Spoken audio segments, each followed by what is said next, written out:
Good morning, children. Today we will start the chapter The Age of Industrialization.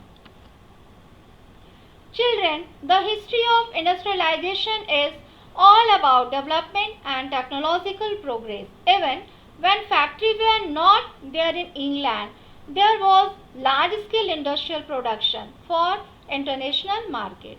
This period was referred to as proto-industrialization by the historians. Now, first let's see what are guilds. Guilds are associations of producers that trains craftspeople, maintain control over production, regulated competition and prices, and restricted the entry on new people into the trade. Rulers granted different guilds the monopoly right to produce and trade in specific products. Now, let's see the reason why new merchants turned to the countrysides. With the expansion of world trade and the acquisitions of colonies in different parts of the world, the demand for goods began growing. But merchants could not expand productions within towns. This was because here urban crafts and trade guilds were powerful. It was very difficult for new merchants to set up business in towns. So they turned to the countrysides. Now, why were the artisans at countryside willing to work for the merchants? This was because of the following reasons. Firstly, open fields and commons were disappearing. Secondly, cottagers and poor peasants had to now look for alternative sources of income. Thirdly, when merchants offered advances, peasants' households eagerly agreed. Fourthly, this income supplemented their shrinking income from cultivation. Lastly, fuller use of their family labor resources. So, their developed relationship between the town and the country sides. Merchants were based in towns. A merchant clother in England purchased wool from a wool stapler and carried it to the spinners. The yarn that was spun was taken in subsequent stages of productions to weavers, fullers and then to dyers. The finishing was done in London before the export merchant sold the cloth in the international market.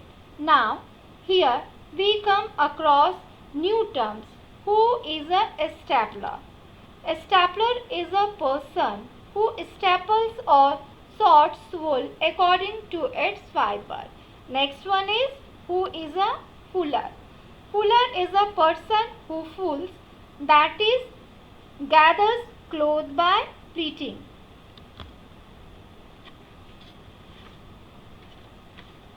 Next, we move to the coming up of the factory. The earliest factories in England come up by the 1730s. The first symbol of the new era was cotton. Its production boomed in the late 19th century, which was linked to a number of changes within the process of production. A series of inventions in the 18th century increased the efficiency of each step of the production process. Richard Arkwright created the cotton mill.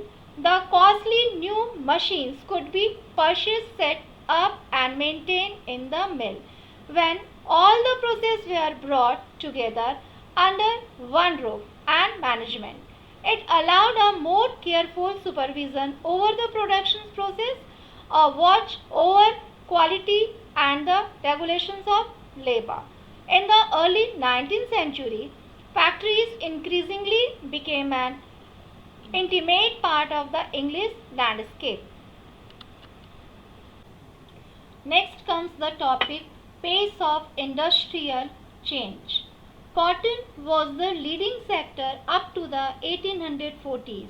After that, the iron and steel industry led the way. The new industries could not easily displace traditional industries.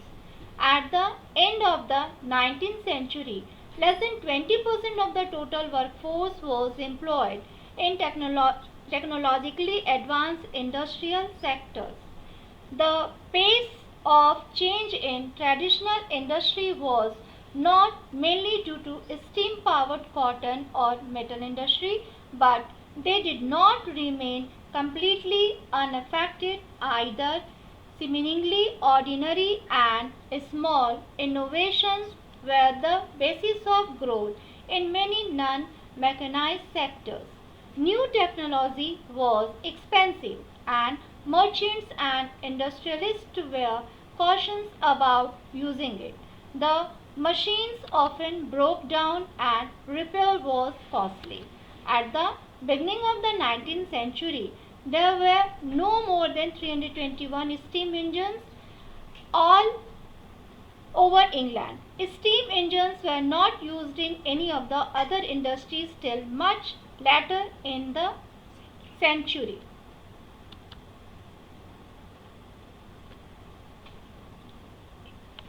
Industrialists initially were not much interested in mechanization. Industrialists had no problem of labor shortage of high wages costs. They did not want to introduce machines that got rid of human labor and required large capital investment. In industries where production fluctuated with the season, industrialists usually preferred hand labor, employing workers for the season. Machines were oriented to producing uniforms, standardized goods for mass market, but the demand in the market was often for goods with intricate designs and specific shapes. These required human skill, not mechanical technology. Handmade products come to symbolize refinement and class. They were better finished, individually produced and carefully designed machine made goods were for export to the colonies. Many job seekers had to wait spending nights under bridges in night shelters. Some stayed in night refuges that were set up by private individuals. Others went to the casual wards maintained by the poor law authorities. Seasonality of work in many industries meant prolonged periods without work. After the busy season was over, the poor were on the streets again. They either returned to the countryside or looked for odd jobs, which till the mid 19th centuries were difficult to find. At the best of time till the mid 19th century, about 10% of the urban population were extremely poor, which went up to anything between 35 to 75% in different regions.